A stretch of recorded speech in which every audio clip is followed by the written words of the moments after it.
Hello dearest friends, welcome back to my channel, Diana and the Book Hunt. It's time to wrap up the shortest month of the year. I had so many great reads throughout this month and so many interesting reads throughout this month.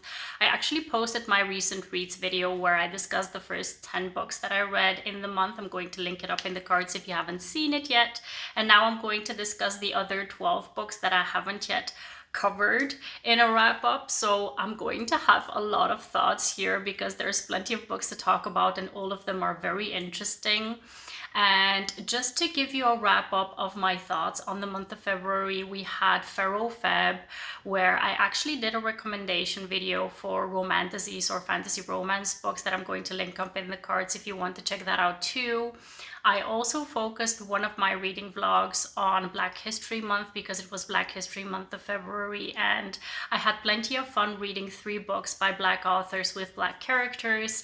It was a really interesting experience because I also got sick throughout the month, but regardless of that, I really had a lot of fun reading those books, so I'm going to link that up in the cards as well. And we had Valentine's Day, so plenty of romantic reads to recommend. I did a video on that too. And it was overall a very positive month for me when it comes to the books that I picked up. I read a total of 22 books. And I really had mostly like 4 5-star reads, 3.5-star reads, but not very many duds. So I'm very happy about that.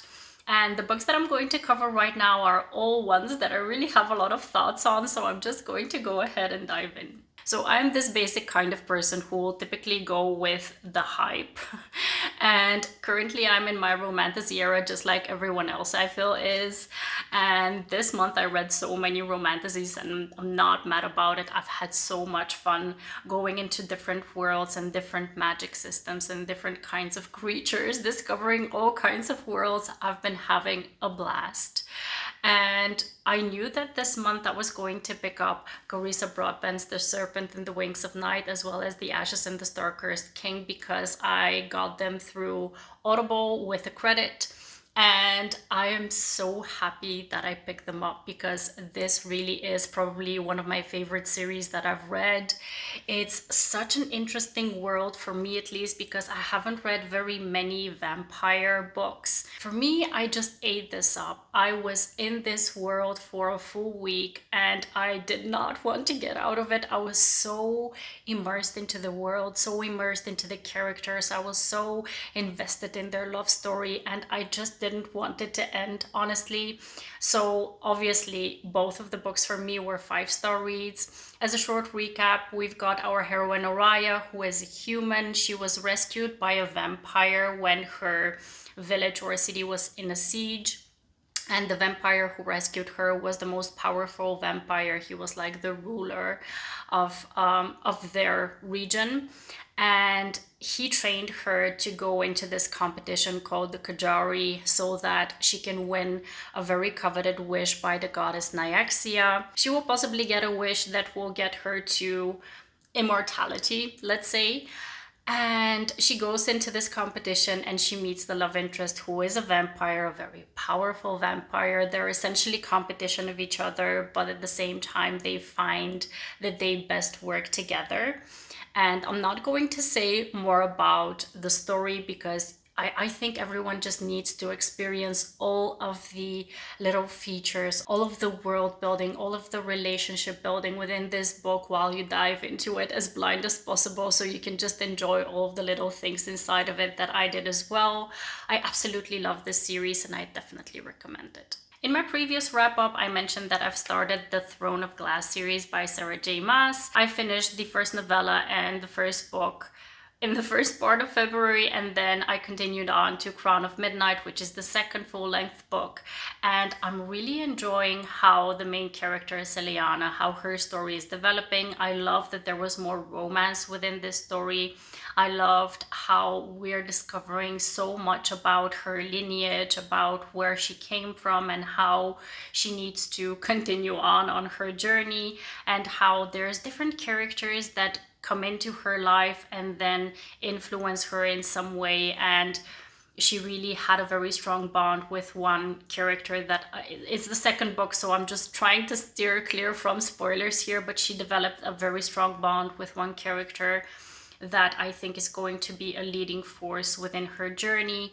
And I really enjoyed it. I gave it 4 stars, and I can't wait to get a hold of the next audiobook because I'm just hooked. I really want to know how the story continues, and I'm going to be taking you with me in every wrap up when I've been finishing a book with Celiana's. And I know that there's going to be different characters in the other books as well that become main characters, and I can't wait to meet them. So I'm very stoked that I've started the series. The next book that I picked up is a very interesting one. It's another Romantasy series, but it has a pirate in the center of the book, so I was really intrigued by this book. The book is called Sinner's Isle by Angela Montoya, and it's actually a debut novel, so I was really happy to discover a new author.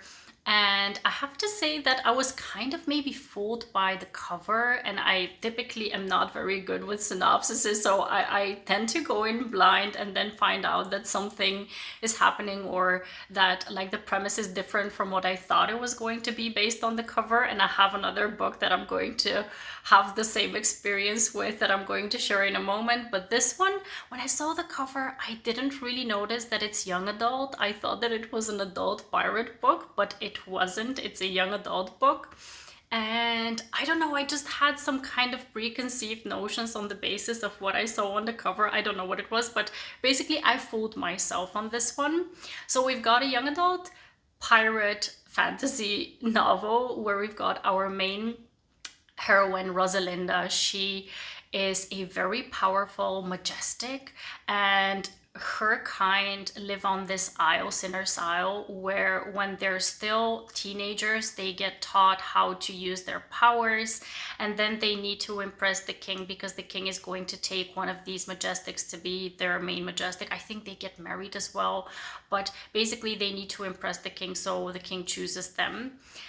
And she is one of the most powerful majestics that has come to be in that society. So they know that he's going to probably choose her, but she doesn't want that. She wants to escape very badly, and she wants to take her best friend with her.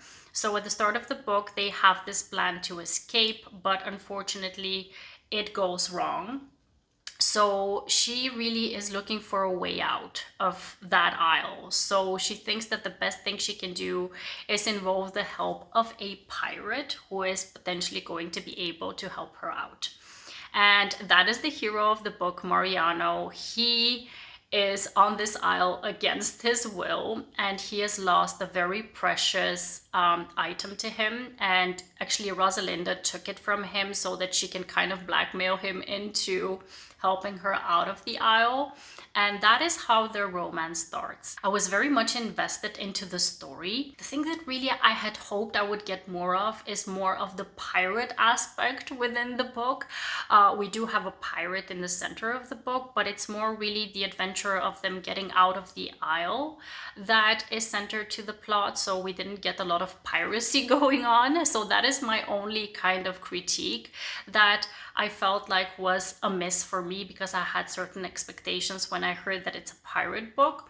But at the same time, the magic system and the way that it was kind of very fairy tale like for me. So I really enjoyed it, and there was a fast pace to it. So I really got through it without really thinking about how long the book is, which is great.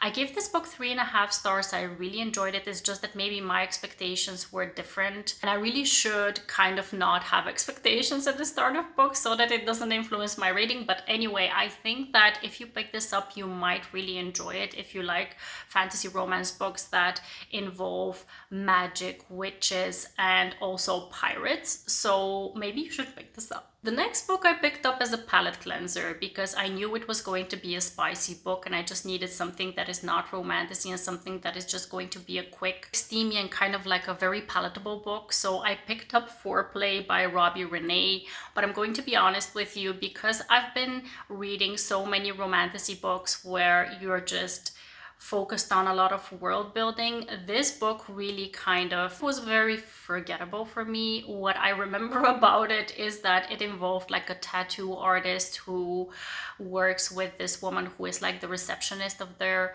tattoo shop, and they have this back and forth, but she very much is looking for a real relationship while he's looking for only hookup. So they know that they shouldn't get together, but then they go to this party where they play truth or dare or never have I ever or something like that, and then their spicy relationship starts from that point. That is what I remember about the book, but if you ask me for specifics, I honestly don't remember anything about it. I gave it 3 stars because at the time I think it was like the spice was good, but while I was reading it, I already knew it was going to be a forgettable read. So I think it's like a very middle of the road spicy book. Next up, I read Indigo by Beverly Jenkins, and because I've discussed this book in length in my Black History Month reading vlog, I'm not going to talk about it at all in this wrap up to save some time. I gave it 4 stars. I really enjoyed it, and if you want my full thoughts on it, please check out my vlog. And now I get to gush about my 5-star read that is a contemporary romance. It's The Fake Out by Stephanie Archer. I absolutely love this book. I think it's going to end up in my favorites of the year because I have not one thing that I would change about this story. The hero was perfection. The heroine was perfection. Their relationship together was perfection. Chef's kiss. I absolutely love this story.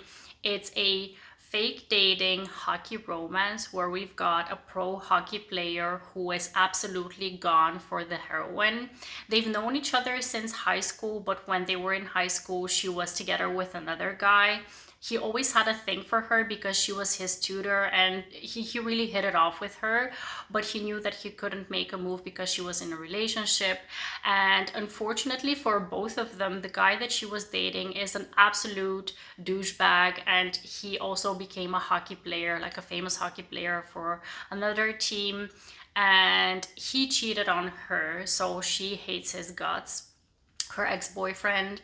And now they're all going to work together in the same team because the douchebag gets transferred to his team, to the hero's team, and she is their physical therapist. So it's quite a messy situation. The hero proposes that they start a fake date so that she can get her ex off of her back, and at the same time they obviously develop feelings. He's absolutely gone for her. He is a pining hero, a cinnamon roll hero, and she is very much a badass, and she has very interesting kind of issues in her personal life that she's dealing with that I absolutely loved within the book. So there's great representation within this book as well, and I honestly have all positive things to say about this book. If you haven't picked it up, please do. It's such a wonderful read. The next book I also really enjoyed. It's The Art of Scandal by Regina Black, and I think I first saw Caitlin from The Love Librarian talking about this book. She posted like a review on her Instagram and she was loving it, so I was like, okay, I need to read this because it sounds so good.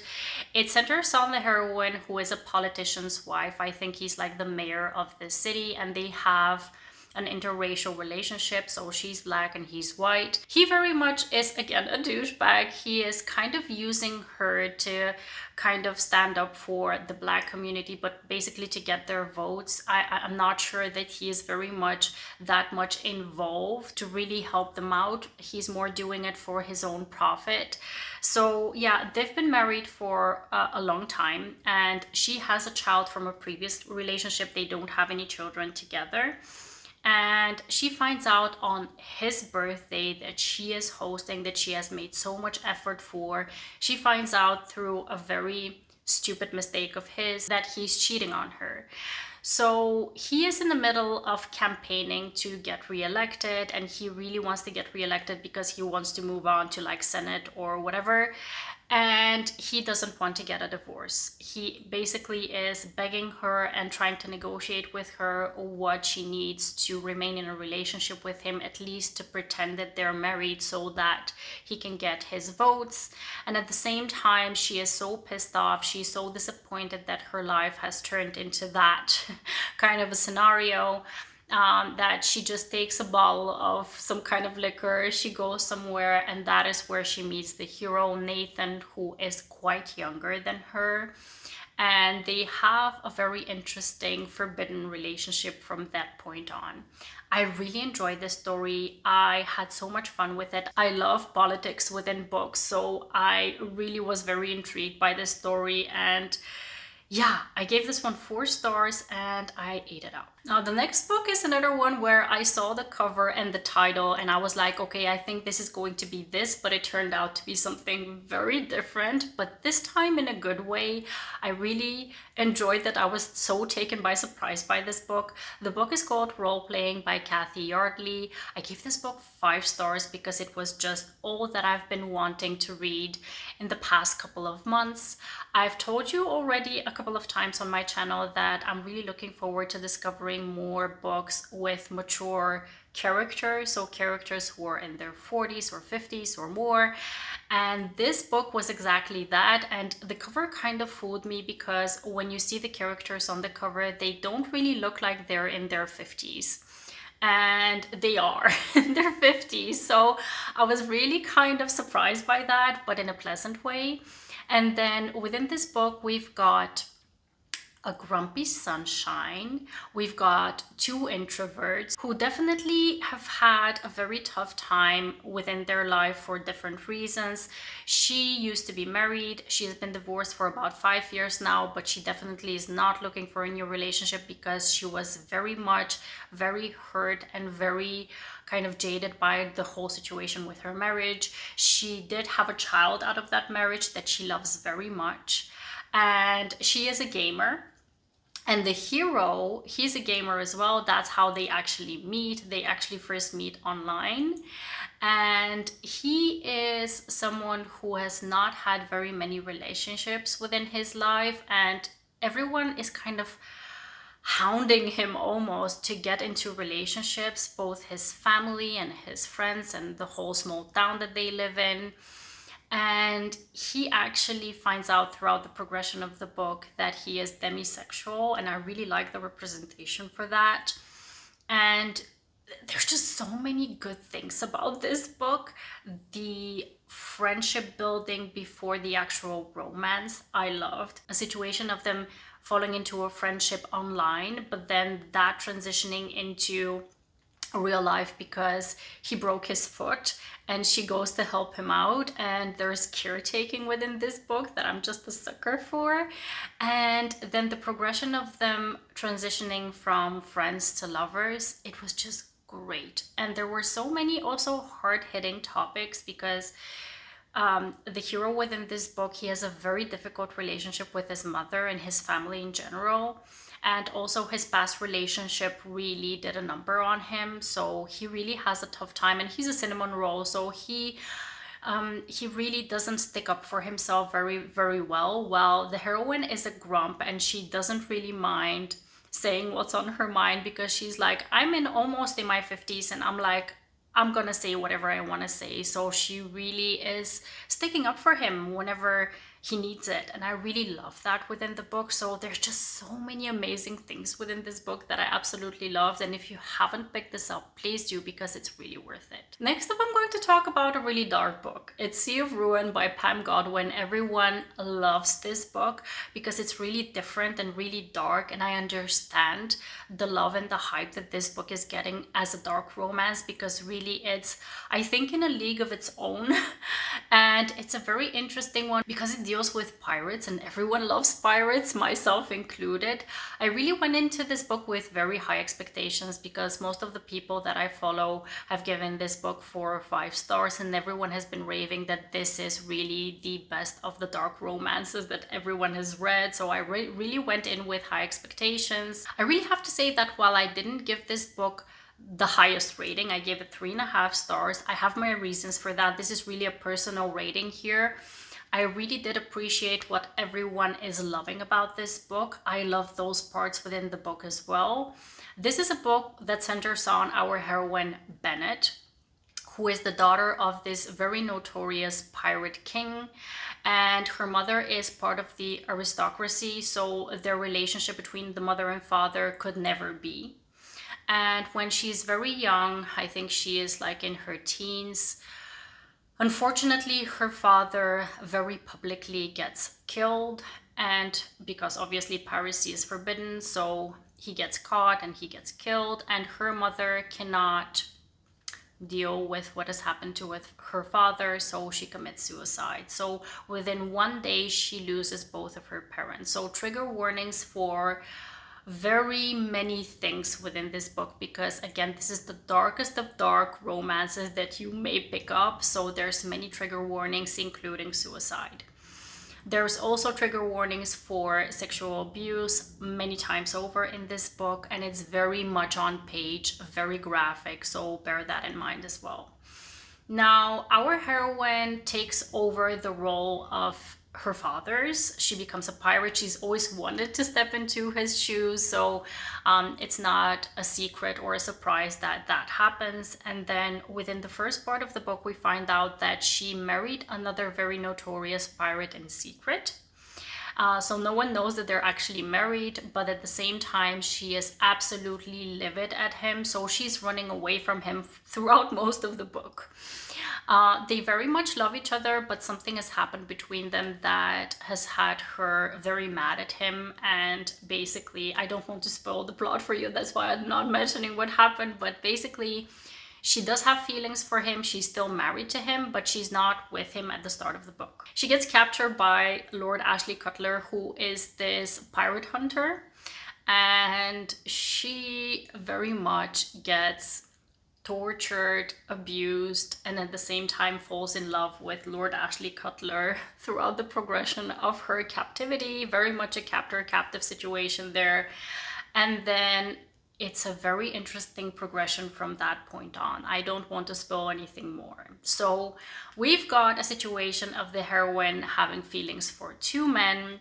The heroes, both of the heroes, have also their past and their situation that is very intriguing throughout the book. But this is really dark. So the darkness of this book is not the thing that bothered me the most. What bothered me the most is, especially at the start of the book, there was a lot of repetition.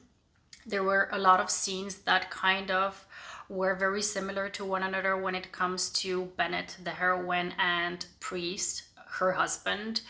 Of she's mad at him and she doesn't like, she's asking him all these questions, he's keeping secrets from her, and that just is kind of dwelled upon for a long time. And then when she gets captured, the things that happen again get repeated in a sense, and I'm like, okay, I understand why the author is doing that, but at the same time it's not enjoyable for me as a reader. So that is one point that really kind of brought me out of the story, that made me not enjoy it as much. And then also there were some gory things within the book that I could have done without, honestly. So I think that that also impacted me in some ways. That's why I gave it 3.5 stars. And this is really a personal rating. I think that there's a lot of things to love about this story, but there's also a lot of things that kind of are very difficult to stomach. So yeah, I do understand the hype and I would recommend it if you really love dark romances, but if you don't love dark romances, you can definitely skip this one. Next up, I needed a break from the romance genre. I picked up a mystery thriller that I've been wanting to read for a long time, and it actually, I think it won the Goodreads Choice Awards. I'm not sure in which category. Was it contemporary fiction or mystery? I'm not sure. But the book is Yellowface by R.F. Kuang.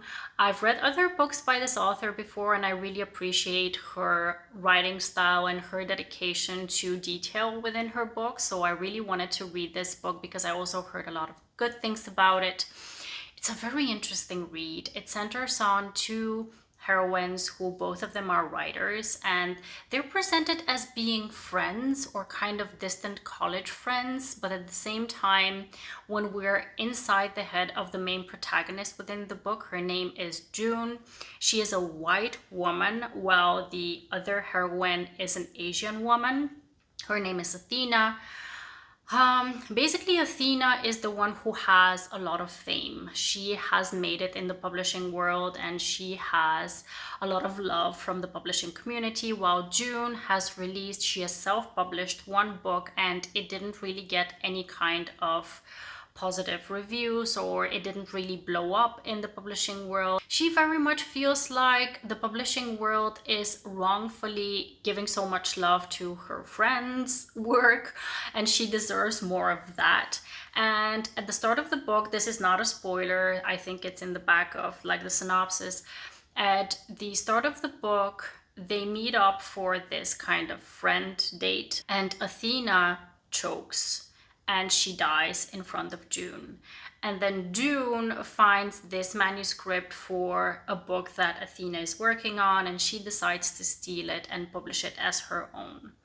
This is what starts a very interesting commentary on the publishing world, on plagiarism, on racism, on white privilege, on so many different things. And for me, what really made this book stick out is the exploration of the ego, of how a narcissist can basically excuse any kind of bad behavior that they have with their own reasoning, and how the publishing world works at this time with all the social media that is kind of draining the positivity out of any kind of publishing process. It's such an interesting commentary, honestly. I really love that part within the book. The only thing that kind of fell flat for me is the ending. That's why I gave this book 4 stars, because I do believe that it could have had a better ending. But otherwise, it was such a mind-blowing read for me. I was just digesting so many different things within the story that center on like what does an author think and how do they feel when certain processes go in certain ways. It's just a wonderful exploration of the publishing world, for me at least, because I wasn't aware of certain things and how they go on. And certain things were really interesting for me to read as a reader, of how an author views readership. So it was just really fascinating to me. This is really a book that I believe deserved its awards and its hype, because it was very much an unsettling, uncomfortable, but at the same time a very valuable read. The last book that I picked up in the month of February is Tastes Like Shakkar by Nisha Sharma. I read the first book, Dating Dr. Dill, when it came out, and I really liked that one, but I have to say that I love this one a bit more. I think maybe because it's a foodie romance and I just have a soft spot for those. The hero within the book, Benjamin, he is this very famous Indian chef who has these restaurants that are very kind of popular. And the heroine, Bobby, she is a wedding planner. She has been a wedding planner for a long time under her uncle's company. And at the start of the book, she kind of falls into hate with Benjamin because she asks him for a favor regarding a very big client that she wants to land, and he declines to help her. So she hates his guts already from the start of the book. At the same time, he had his reasons for declining, and he really has a soft spot for her. So when the hero and heroine from the first book, Dating Dr. Dill, decide to have their wedding, and they enlist the help of both Bobby and Benjamin for their wedding that needs to happen very quickly for certain reasons, yeah, they need to work together. So this is very much a hate to love situation. It's a foodie romance. It's a romance with a lot of interesting representation. There are some BDSM scenes that I really liked within this book. There's a lot of Indian heritage and culture within this book that I really love to explore. There were the aunties that were present in the first book that really brought some comic relief within this book as well that I really loved. So I gave this book 4 stars. I really do apologize for this long video, but I just had so many thoughts on so many of these books that I wanted to share with you, and I really hope that you enjoyed this video. If you did, please don't forget to like, comment, and subscribe. Also, please leave your comments down below with your favorite reads of February. I would love to explore them, and I hope to see you very soon in the next one. Have a wonderful, marvelous day. Happy reading. Take care, and bye-bye.